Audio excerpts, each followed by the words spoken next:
and welcome to Sheffield Banjo Lessons, where today I thought it's a good opportunity to have a look at a little bit of banjo maintenance, because I've got one of these Goodtime 2s in, and it's come in with an incredibly high action. It's also got a little loose tension hook at the side. So what I thought would be best to do today is a little simple video, welcome to the dining room, and take a look at how we lower an action on a banjo. Okay, so I've taken my measurements and we are looking at currently about 8 milli on the 22nd fret, which is about, yes, over twice what we really want it to be, really, and about 4 milli at the 7th fret, so still a bit high. And let's take a look at how to lower that. Let's go. Okay, so the first thing I've done is just take the resonator off so that we can set that to one side and we can work on the banjo itself. Now, the thing with this is that the action's incredibly high, but if we flip it over, we can also see that the nuts have got a lot of space either side. So what I want to do before I have a look at anything is just remove a little bit of tension from the strings. That way we've got a bit more play with what's going on.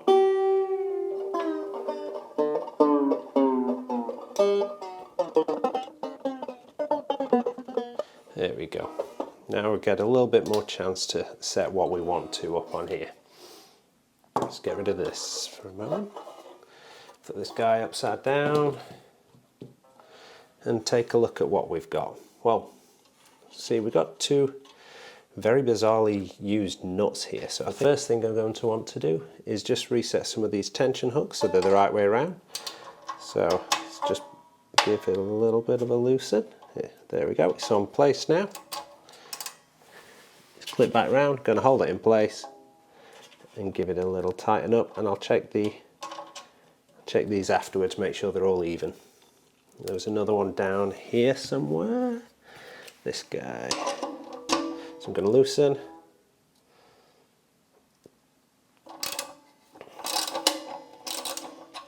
Just enough so that I can clip it back round, as you probably heard. Keep a finger on it so it doesn't spin.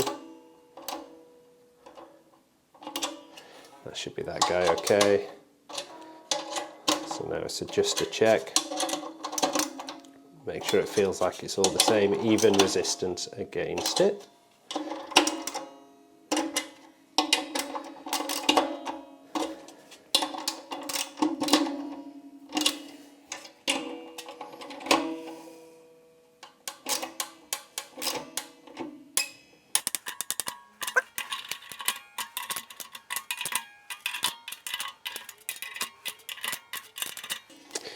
Cool, so we're all set on that. So, as I can see, these screws are all loose anyway. Around here, what I want to do is make sure I then firstly tighten the coordinator rod so that the pot is actually being held in the neck. Now, if this is this far off, I can actually see the pot now starting to make a connection with the heel, the bottom of the neck. And it's going to actually just tighten it so that it actually touches a bit more flush. And all I'm doing for this is using a little Allen key. Little Allen key here, just use it, pop it through the hole, use it to turn until I'm happy that it is all flush. At that point, this has already started to bring some of these in a little bit, and when we're looking at the action height, this is really what we're going to be wanting to sort of set up, but we really need to reset it. And because the action was so high and we've had to move the co-rod to make connection and actually hold the neck, what I'm going to do is I'm actually just going to back this screw off over here, and I will hold this in with my Allen key, and we'll just keep it where it was before, so that I can then take a little bit of a reading. Tighten this guy in.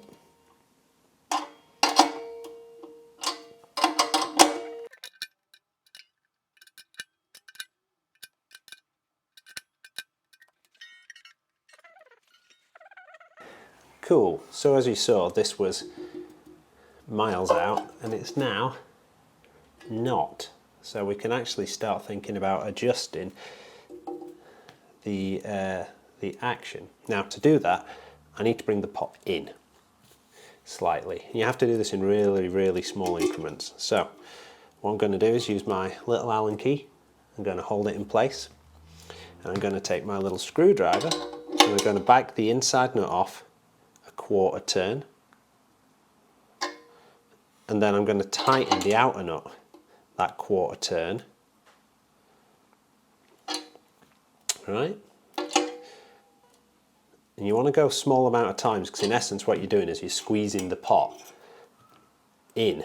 So it's like, in essence, you're trying to get the circle to crush itself or expand itself when you're changing the height. So you want to do it in little quarter increments and see what difference that has on your action height. So let's turn this over then and take a look.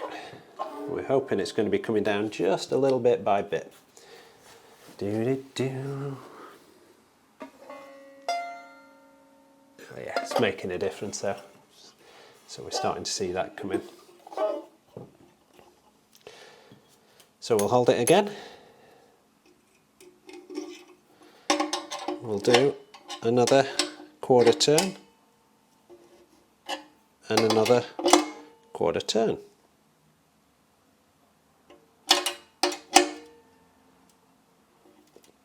Do do do do do do do do.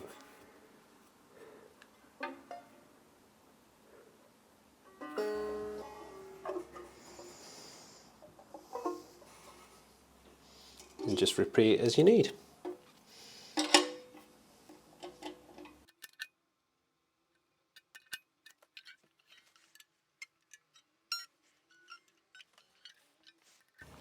Right, so we've made some adjustments that are a lot better than they were before. I want to bring it up to tune and see how it's behaving with that.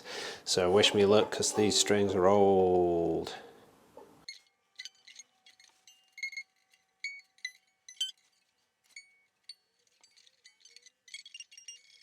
So the next bit really is to check the height in general. Now I've got it in tune, so let's see where we're at.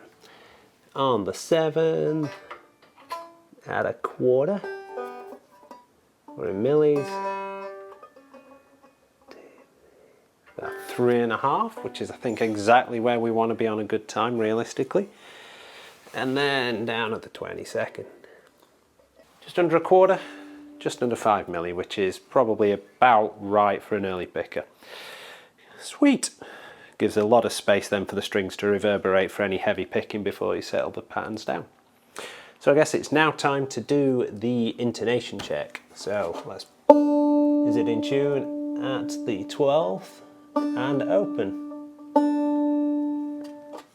So I'm checking open, check at the 12th. And it's showing it's a little low, so I need to slightly shorten the scale length. Now if you want to see what intonation is properly, there's a separate video that I will link for this right now.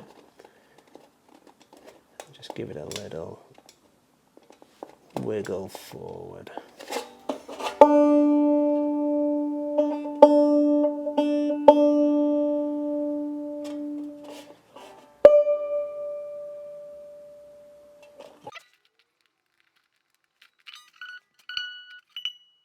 We'll check the other foot on the 4th string.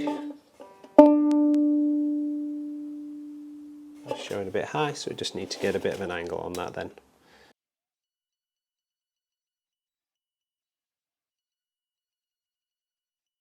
So you keep wiggling until you get it set at open and the 12th. Now I'm happy with that. I'm just going to screw the resonator back on.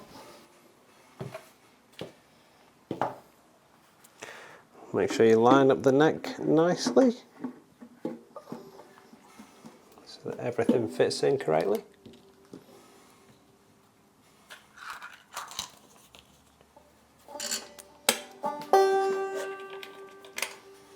I find it easier to just put all the screws in lightly so that you know you're in line, and then just tighten them up in the usual sort of crossways.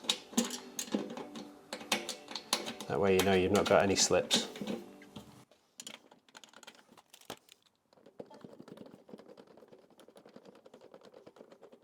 So I'll get it in place and then I'll nip them up afterwards. If you've got thumb screws, then you don't need to do this, you just need to tighten them just as tight as you can by hand.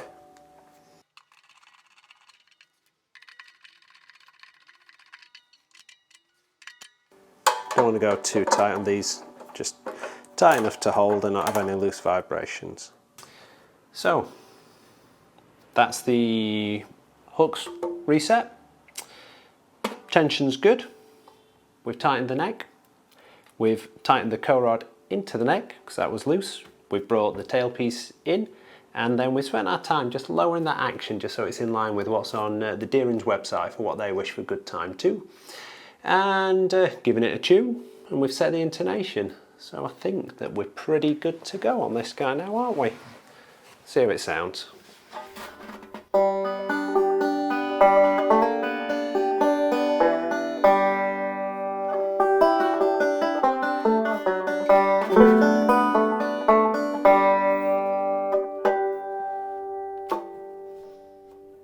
Seems all right to me.